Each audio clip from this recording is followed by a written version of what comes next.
Assalamualaikum warahmatullahi wabarakatuh. Saya akan melanjutkan tilawah dari atau remaja ini dari Ad-Dariyat. Nanti pembahasan ke sifat-sifat Allah. A'udzu billahi minasy syaithanir rajim. Bismillahirrahmanirrahim. Wadh-dhariyati dharwa فالحاملات وقرا فالجاريات يسرا فالمقسمات أمرا إنما توعدون لصادق وإن الدين لواقع والسماء ذات الحبك إنكم لفي قول مختلف إنكم لفي قول مختلف يؤفك عنه من أفك قتل الخراصون الذين هم في غمرة ساهون يسألون أيان يوم الدين يوم هم على النار يفتنون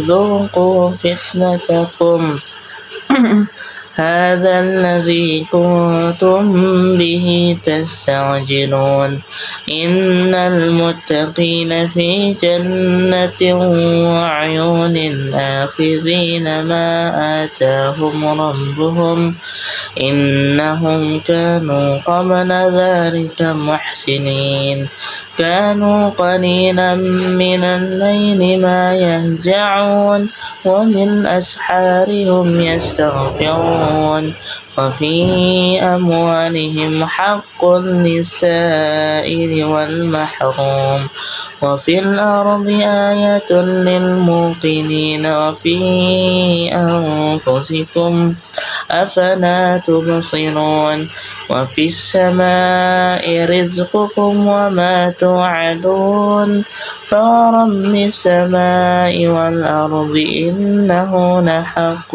مثل ما أنكم تنطقون هل أتاك حديث ضيف إبراهيم المكرمين إذ دخلوا عليه فقالوا سلاما قال سلام قوم منكرون فراغ إلى آله فجاء بعجل سمين فقربه إليهم قال ألا تأكلون فأوجس منهم خيفة قالوا لا تخف وبشره بغلام عليم فأقبلت امرأته في صرة فصكت وجهها وقالت عجوز عقيم قالوا كذلك قال ربك إنه هو الحكيم العليم. Nah, kita lanjutkan pembahasan akidah. Akidah khususnya di bab sifat wajib bagi Allah. Kemarin kita udah bahas pembagiannya melalui meliputi sifat nafsiyah wa salbiyah wa ma'ani dan maknawiyah. Telah dibahas juga pembagian sifat Allah dan Rasulullah 3, wajib, mustahil dan jaiz. Sekarang pembahasan sifat wajib bagi Allah. Bismillahirrahmanirrahim. Yang pertama, wujud, artinya ada. Yang harus kita yakini bahwa Allah Subhanahu wa ta'ala itu ada dan keberadaannya tidak ada yang mengadakan. Karena Allah itu diibaratkan sebagai puncak. Ya, puncak nggak ada yang bisa mengadakannya. Allah yang mengadakan seluruh makhluknya. Sesuai dengan firman-Nya, Bismillahirrahmanirrahim. Innani ana Allahu la ilaha illa ana fa'budni wa aqimis salati li dzikri. yang artinya sesungguhnya aku ini adalah Allah, tidak ada Tuhan yang hak untuk disembah, yang benar untuk disembah selain aku atau Allah. Maka sembahlah aku, Allah, dan dirikanlah salat untuk mengingatku. Toha surat ke-20 ayat 14. Itu dalil akli Al-Quran. Dalil aklinya atau dalil akal adalah adanya alam semesta beserta isinya merupakan tanda bahwa Allah itu ada. Dialah yang menciptakan alam raya yang menunjukkan ini. Kalau kita melihat pensil, Buya Yahya menggambarkan dengan pensil, tapi saya udah cari pensil kayaknya kurang ada. Kita perumpamaan pakai pulpen aja. Pulpen di atas meja kita, maka akal kita tidak dapat menerima jika dikatakan bahwa pulpen ini tidak ada yang membuatnya. Akan tetapi justru sebaliknya, akal kita akan meyakini bahwa pulpen ini ada yang membuatnya, walaupun kita tidak mengetahui, walaupun kita tidak melihat, walaupun kita tidak mengecek siapa pabrik ini, walaupun kita tidak melihat siapa yang membuatnya. Begitu juga dengan meja yang lebih besar dari pensil. Dengan bentuknya yang rapi, pasti ada yang membuatnya. Mustahil kalau ada, pasti tiba-tiba ada. Karena mungkin akal kita tidak bisa menerima jika dikatakan bahwa meja itu ada dengan sendirinya. Tiba-tiba, untung juga sih kalau tiba-tiba ada, tapi nggak mungkin. Itu ada dengan sendirinya tanpa ada yang membuatnya. Begitu juga rumah yang menaungi meja tersebut, walaupun kita tidak melihat siapa tukang yang mengerjakan rumah tersebut, tetapi kita yakin rumah itu pasti ada yang membuatnya. Dari perumpamaan tersebut dapat dimengerti bahwa ada hal yang pasti diyakini oleh akal walaupun tidak diindra oleh panca indera. Jika akal tidak dapat mempercayai adanya pulpen tanpa ada yang membuatnya, maka akal tentu lebih baik tidak dapat mempercayai sesuatu yang besar dari pensil itu ada tanpa ada yang membuatnya. Begitu juga semua yang kita saksikan, gunung, jurang tinggi, matahari, bulan, dan seluruh yang kita saksikan di alam semesta ini, semua harus ada yang menciptakannya. Mustahil kalau nggak ada, walaupun kita tidak melihatnya. Kesimpulannya, langit, bumi, dan isinya harus ada yang menciptakannya, dan yang menciptakan ini adalah Sang Pencipta atau Al-Khaliq. Ini menamakan dirinya ini dengan sebutan Allahu Subhanahu wa Ta'ala. Ketidakmampuan kita untuk melihat Allah secara langsung saat ini bukan karena Allah tidak ada, akan tetapi karena adanya hijab. Hijab itu penghalang. Makanya kalau saya itu ada dua pendapat saat Nabi Muhammad SAW naik ke langit ke-7 bahkan ke arsy Allah. Ini ada berselisih para ulama, apakah Nabi Muhammad itu melihat Allah secara langsung tanpa hijab atau disertai hijab atau menghalang. Ada yang mengatakan tidak ada, maksudnya tidak secara langsung, melainkan ada penghalang, ada hijab itu. Karena Allah itu nurun ala nur, sangat cerah, sangat terang dibandingkan cahaya-cahaya yang lain. Maka cahaya yang terang saja kita sudah tidak sanggup melihatnya. Nah, kalau nggak salah ada riwayat Bunda Aisyah Ummul Mukminin, tapi saya kurang hafal. Lanjut.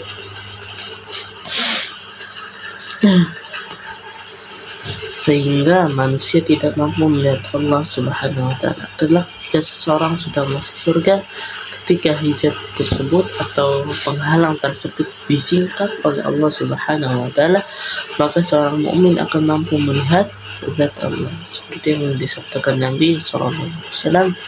An Jarir ibn Abdullah qala kunna 'inda an-nabiy fa nazara ila al-qamari laylatal badr fa qala innakum satarawna rabbakum kama tarawna hadzal qamar la tudammuna fi ru'yatihi. Rawahul Bukhari wa Muslim. Bukhari wa Muslim ini sering juga disebut dengan muttafaqun ada dari, ya, artinya dari sahabat Jarir ibn Abdullah radhiyallahu anhu, ia berkata, suatu malam kami berkumpul bersama Nabi SAW, kemudian Nabi melihat bulan purnama lalu bersabda, sesungguhnya kalau kalian akan melihat Tuhan kalian sama jelasnya seperti kalian melihat bulan purnama ini. Kalian tidak berdesakan ketika melihatnya. Hadis riwayat Bukhari dan Muslim. Bisa disebut juga muttafaqun alaih. Dari pembahasan sifat wujud udah. Kebalikan dari sifat wujud ini ada al-adam, al-adam bukan adamnya, yang artinya tiada. Maksudnya Allah Subhanahu wa ta'ala mustahil tidak, maksud sang pencipta tidak ada tapi ciptaannya ada, kan maksudnya. Ya, bismillah. Yang kedua, al-qidam artinya yang maha dahulu. Yang harus kita yakini bahwa sebagai zat yang menciptakan seluruh alam, maka keberadaan Allah Subhanahu wa ta'ala pasti lebih dahulu daripada ciptaannya. Ini sebagaimana firman Allah, wal awwal wal akhir, bismillahirrahmanirrahim, wal awwal wal akhir wal zahir wal batin wa huwa bi kulli syai'in alim. Dialah yang maha awal dan yang maha akhir, yang maha zahir. Yang maha zahir itu yang mengetahui perkara zahir, dan yang maha batin, maksudnya itu yang mengetahui perkara batin yang tersingkap, yang tidak diketahui secara umum, dan dia maha mengetahui segala sesuatu. Kullu syai'in wa huwa bi kulli syai'in alim. Surat Al-Hadid surat ke-57 ayat ketiga. Yang dimaksud dengan sifat qidamnya Allah adalah adanya Allah tanpa permulaan, tanpa batasan waktu, tanpa batasan ruang. Artinya Allah Azza wa Jalla tidak bermula dari tiada kemudian diadakan menjadi ada, bukan begitu. Bukan, tetapi Allah Azza wa Jalla ada dari dahulu dan dahulu dan dahulu, dan tidak ada batasan dahulunya, tidak memiliki waktu, karena ya Allah Azza wa Jalla menciptakan waktu. Rasulullah SAW bersabda, An Imran bin Husain qala Rasulullah kana Allah wa lam yakun syai'un ghairuh. Rawahu Bukhari wal Baihaqi. Dari sahabat Imran bin Husain radhiyallahu taala, Rasulullah SAW bersabda, Allah Azza wa Jalla ada dengan keberadaan tanpa permulaan dan tiada sesuatu selainnya. Maksudnya tidak ada sesuatu pun yang menyamai dahulunya, yang menyamai dahulunya Allah. Hadis riwayat Al-Bukhari dan Imam Al-Baihaqi. Kebalikan dari sifat ini al-huduts, artinya baru. Maksudnya mustahil Allah Subhanahu wa ta'ala baru dan memiliki permulaan, entah itu permulaan waktu ataupun permulaan ruang. Lanjut, al-baqa artinya kekal. Yang harus kita yakini bahwa Allah Subhanahu wa ta'ala itu ada, senantiasa ada, dan tiada kata akhir bagi dirinya, bagi keberadaannya juga. Allah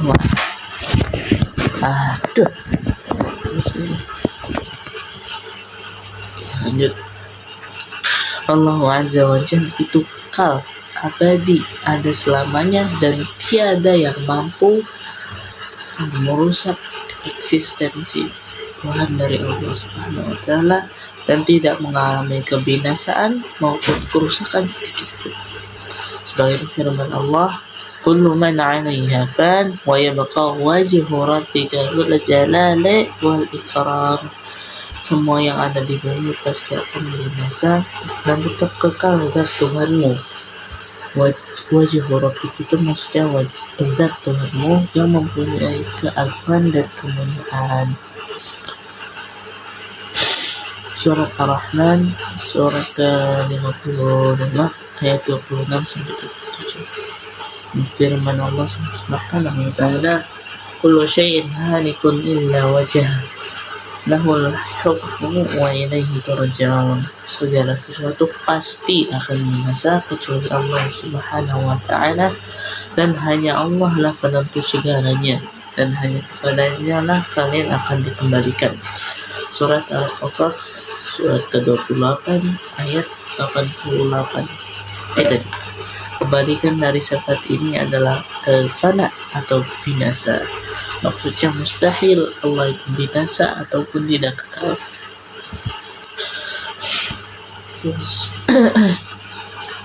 Oke, mulai lagi deh.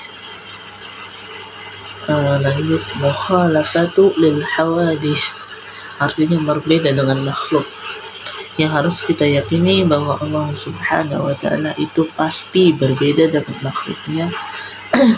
Tiada yang menyerupainya, baik jisim itu apa ya? Kalau kita sebut itu anggota badan, maksudnya tidak mungkin Allah mempunyai jisim, atau tidak ada yang menyerupainya, baik dari jisim maupun sifat apapun dan siapapun. Mustahil, sama dengan mustahil.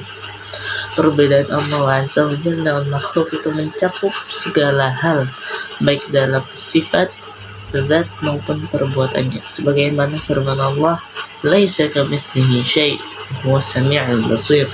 Tiada sesuatu pun yang menyerupai dengan Dia, maksudnya Allah, dan Dialah yang Maha mendengar lagi Maha melihat. Quran surat Asy-Syura surat ke-42 ayat 11. Untuk memantapkan keyakinan kita dengan sifat ini adalah apapun yang terlintas di dalam benak dan pikiran kita, maka sesungguhnya Allah tidak seperti benak dan pikiran kita.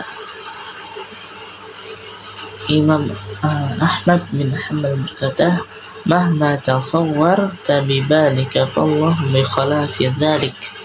Ya, sama apapun yang terlintas di benakmu tentang Allah, baik sifatnya, baik perbuatannya, baik zatnya, maka Allah berbeda dengan itu semua. Karena itulah seorang mukmin tidak boleh membahas tentang zat Allah karena tidak akan mampu untuk menjangkaunya.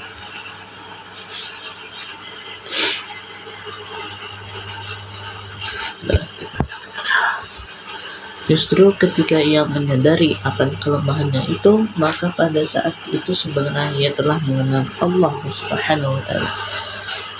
Berkata Sayyidina Abu Bakar As-Siddiq radhiyallahu anhu, "Al-'ajzu an al-'ajzu an darkil idraki idrakun wal bahthu an dzatihi kufrun wa isyrak." Ketidakmampuan untuk mengetahui zat Allah Subhanahu wa taala adalah arti mengenal Allah Subhanahu wa taala yang sesungguhnya, sedangkan membahas zat Allah yang tidak seharusnya adalah kufur atau kafir dan syirik.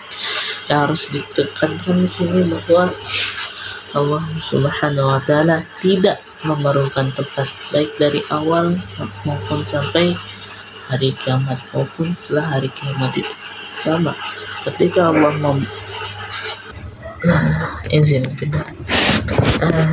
kita lanjut. Ketika Allah menciptakan suatu tempat atau makanun, itu tidak berarti untuk ditempati, atau misalkan perumpamaan seperti ayat kursi.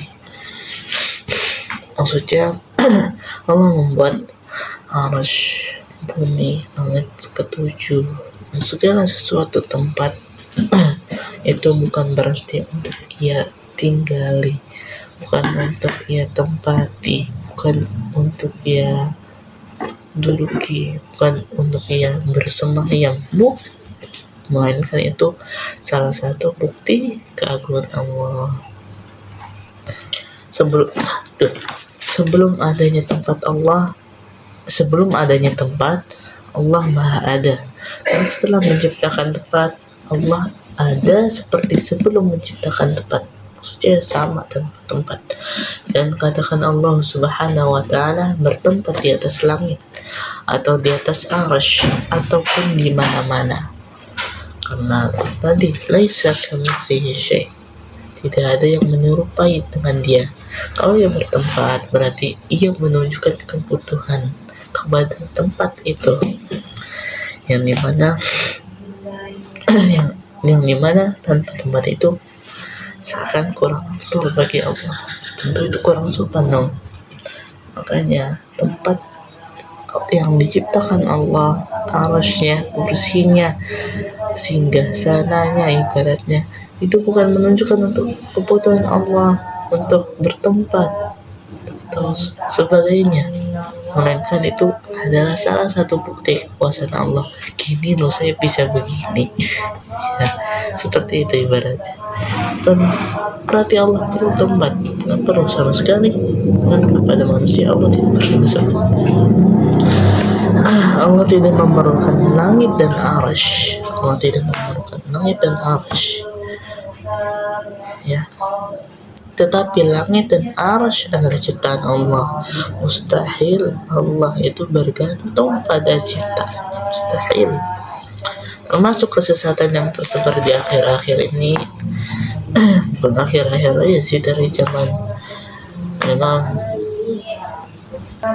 sebenarnya bukan akhir-akhir ini, dari zaman Imam Asy'ari, dari zaman Imam Maturidi itu sudah menyebar kesesatan ini, namun masih di tempat kelahiran beliau belum sampai luas seperti ini. Adalah kesesatan yang diajarkan di beberapa sekolah atau pesantren atau ibaratnya madrasah, yang mengatakan bahwa Allah Subhanahu wa Ta'ala bertempat di atas arsy atau di atas langit ataupun di mana-mana. Dan keyakinan Allah Subhanahu wa Ta'ala bertempat di atas arsy atau di atas langit adalah keyakinan yang sesat, lagi menyesatkan. Ya, saya teringat suatu prinsip bahwa Allah Subhanahu wa Ta'ala mawjudun bila makan. Allah itu mawjudun bila makan. Allah itu ada, mawjud, wujud itu Allah itu ada tanpa tempat, tanpa arah, tanpa ruang, tanpa waktu. Kebalikan dari sifat al-mukhalafatu lil hawadisi adalah al-mumathalatu lil hawadis, artinya menyerupai dengan makhluknya. Maksudnya mustahil Allah Subhanahu wa Ta'ala sama dengan makhluknya ataupun menyerupai juga. Terakhir, qiyamuhu binafsihi, artinya berdiri sendiri. Yang harus kita yakini bahwa Allah Subhanahu wa Ta'ala berdiri sendiri ataupun mandiri. Artinya Allah Subhanahu wa Ta'ala tidak memerlukan apapun, siapapun dalam segala urusannya, sebagaimana firman Allah, innallaha la ghaniyyun 'anil 'alamin. Sesungguhnya Allah Subhanahu wa Ta'ala benar-benar maha kaya, tidak memerlukan sesuatu apapun dari semesta alam yang diciptakannya. Surat Al-Ankabut surat ke-29 ayat ke-6. Allah Subhanahu wa Ta'ala maha kuasa untuk mewujudkan sesuatu tanpa membutuhkan bantuan makhluknya, akan tetapi mereka lah yang membutuhkan Allah, sebagai pada firman Allah Subhanahu wa Ta'ala, ya ayyuhan nasu antumul fuqara'u ila Allah wallahu ghaniyyun hamid. Wahai manusia, kalian adalah hamba-hamba yang punya hajat kepada Allah, Hajat itu kebutuhan, dan Allah adalah zat yang maha kaya, tidak memerlukan sesuatu pun dari kalian, lagi maha terpuji. Allah Subhanahu wa Ta'ala tidak membutuhkan apapun dari makhluknya. Allah tidak butuh ibadah kita. Allah tidak perlu berbuat baik kepada kita. Allah tanpa kita berbuat tanpa kita berbuat baik kepada Allah itu pun tidak akan merusak niat Allah. Tapi itu penting buat kita yang punya hajat sama Allah, dan Allah yang punya hajat sama kita. Allah Subhanahu wa Ta'ala tidak memerlukan kebaikan yang dilakukan oleh seorang hamba. Ketika Allah mensyariatkan atau memerintahkan sholat, puasa, zakat, haji, umrah, sedekah, dan lain sebagainya, semua itu bukan karena Allah, bukan karena kalau kita tidak mengerjakannya itu membuat Allah menjadi tidak mulia. Allah tetap mulia. Semua itu bukan karena Allah membutuhkannya. Ya Allah nggak butuh, tapi kita yang butuh. Tapi karena di dalamnya ada manfaat besar yang akan dirasakan oleh hamba-hambanya yang melaksanakan. Jadi ibadah itu bukan untuk kepentingan Allah, bukan untuk sesuatu yang sangat bermanfaat bagi Allah, tidak. Tapi itu adalah kebutuhan hambanya itu sendiri. Begitu juga saat Allah Subhanahu wa Ta'ala menciptakan malaikat, itu bukan karena Allah tidak mampu menghandle semua tugas malaikat itu, bukan, karena itu salah satu bukti daripada kekuasaan Allah yang mampu menciptakan makhluk seperti malaikat itu. Karena Allah membutuhkan itu, bukan karena Allah membutuhkan bantuan mereka, tapi karena Allah ingin menunjukkan keagungan dan kekuasaan di dalam menciptakan mereka. Kebalikan dari sifat qiyam nafsihi adalah ihtiyajuhu li ghairihi, maksudnya mustahil bagi Allah Subhanahu wa Ta'ala memerlukan kepada makhluknya, memerlukan kepada tempatnya, memerlukan kepada ruangnya, memerlukan kepada waktunya. Ya, kalau ada yang kurang pahami silahkan komen, insyaallah saya jawab. Sekian dari saya. Assalamualaikum warahmatullahi wabarakatuh.